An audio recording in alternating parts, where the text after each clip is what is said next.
Mənim tüfeyli dostum, yoldaşım yoxdur. Hamısı zəhmət adamlarıdır, işlə güclə məşğul olan adamlardır və bu insanlar söhbət əsnasında çox vaxt işin rutinliyindən, təkrarlanmağından şikayətçidirlər.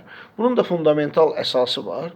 Yer kürəsini özün bütövlükdə götürdükdə, yer kürəsi özü qapalı sistemdir. Biz əgərləri sabah o Schwarzenegger'in filmindəki kimi Aya, Marsa gedə bilsəydik, əlbəttə ki, həyat hər gün maraqlı olardı və uşaqlığımız da ona görə maraqlı idi ki, bizi məktəbdən ekskursiyalara aparırdılar, gəzirdik, görürdük bu parkı, bu ağacı, bu yarpağı qoyurduq dəftərin arasına, özümüz üçün baza yığırdıq və müəyyən yaş dövrü gəlir, çatır ki, sən yaşadığın mühitdə, ətrafda eyni şeyləri dəfələrlə görürsən və bu səni bezdirə bilər, yora bilər, yoruculuk effekti yarada bilər və sənin aktivliyin aşağı düşə bilər. Bu çox pis şeydir.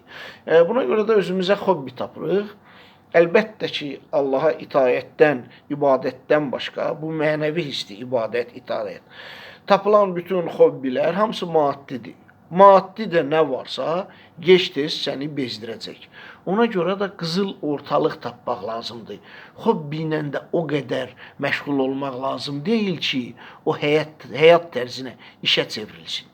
Həyat tərzinə, işə çevrilsə, o da səni bezdirəcək. Bu qədər.